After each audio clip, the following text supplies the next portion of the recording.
Video games. Your child wants to play them, and you don't know the first thing about them. Don't fret, you're not alone. All over the country, parents just like you find themselves in the same bind. Well, pull up a chair, sit back, and let me, video game journalist Jason Fanelli, be your guide to the world of video games. So, your child wants to be a gamer. All of his or her friends are playing, and your kid wants to get on the action too. That's a good thing. It's good. The problem is, being a responsible parent and not knowing the first thing about these video games, you want to protect them from seeing things they shouldn't be seeing. How? Well, the Entertainment Software Ratings Board, or ESRB, has created a nifty rating system for gamers and parents alike. Each game's rating can be found in the bottom corner on the front of the box, and on the back of the box is another ratings area, but this one has more detailed descriptions of why the game was rated the way it is. Here's a list of descriptors straight from ESRB.org, the rating board's website. I'll leave it up for a few seconds, but feel free to pause the video to read each description carefully if you choose. Note the differences between similar sounding descriptions, animated blood and gore, for example. With these ratings, parents can know exactly what to expect before their child places the game in the tray. Unfortunately, these aren't like movie ratings that have been established for years, so learning a whole new rating system will take time. Or will it? See, the ESRB created a system where, although the letters are different, the ratings are parallel to those you've been following for years. See here, E equals G, E10 plus equals PG, T equals PG-13, and M equals R. Sounds like an algebra class, but knowing these parallels makes things a lot easier to understand. It also helps to know each rating individually, so let's move on. E is a parent's best friend. A big old E on the bottom of the package means the game is safe for everyone to play. No crazy adult content, no naughty bits, and no swears to teach your child how to add money to a jar.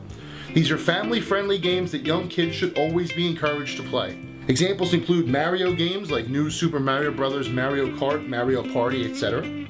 Pokemon games, including the upcoming Pokemon X and Y. And sports games like Madden NFL Football or FIFA Soccer. You as a parent are not going to have to worry about anything E. These games are just plain fun for everyone. E10 Plus isn't that much of a stretch from E, but you'll find a lot more content descriptors on the back of these games. Nothing serious, you'll mostly find things like cartoon violence or animated blood, but they are there. Games in this category include the Skylanders series. Ask any parent of a gaming child about those figurines the kids keep leaving on the floor. They are Skylanders. As well as the similar Disney Infinity. NHL hockey games, as hockey fighting is interpreted very well in these video games, albeit it doesn't happen very often. And a few games in the Legend of Zelda series, specifically the Ocarina of Time 3D on the 3DS, and Skyward Sword on the Wii.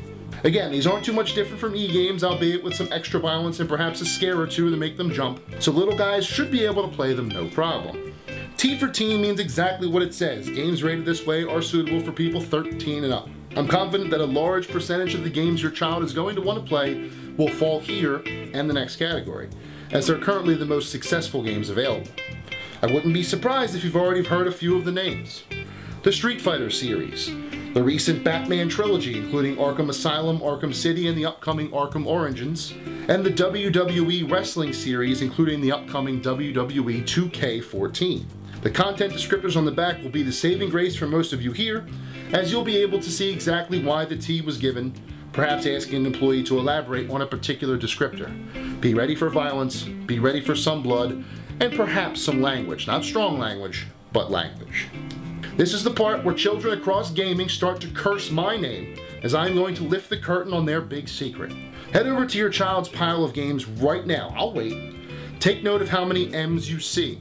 The M, meaning mature, signifies that those games are intended for players 17 and up, the equivalent of an R-rated movie. Yikes! Now, your children aren't going to become raging psychopaths for having played these games, and you, the parent, are the only one who knows whether or not they can differentiate between game world and real world. However, these games cannot be sold to your children without your presence and permission in the store per ESRB policies, lest the employee selling the game and his or her entire staff be fired. You must be present with the child at the time of purchase, and you must give your consent, even if the kid is 16 years and 364 days old. Them's the rules. You can expect to be giving your personal okay a lot, as most of the big-time franchises wear the M for mature. Those names include the Grand Theft Auto series, the Call of Duty series, the Battlefield series, the Assassin's Creed series, the Gears of War series, and the Halo series. These are the hottest games on the market right now.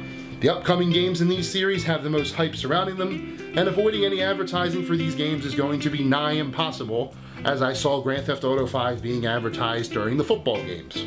I will acknowledge that the M17 Plus rating is a bit of a blanket, and some M-rated games aren't as awful as others.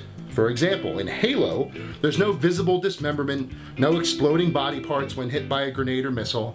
The character just pops into the air, falls to the ground, and becomes motionless. Same with Call of Duty, depending on which game you're playing. Some have the gross score, some do not. Check the descriptors.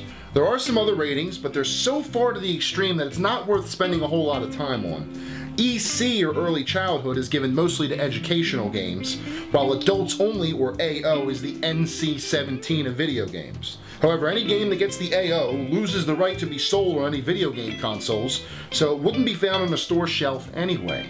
Very rarely will an AO game ever be encountered, as only 32 exist in the entirety of the ESRB's history, dating back to 1994. You'll really have to look.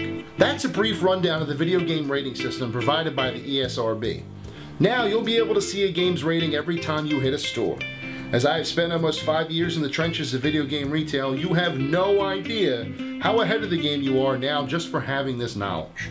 On the next episode, I'll run down the current video game hardware selection, including the 2 new consoles coming this November from Microsoft and Sony.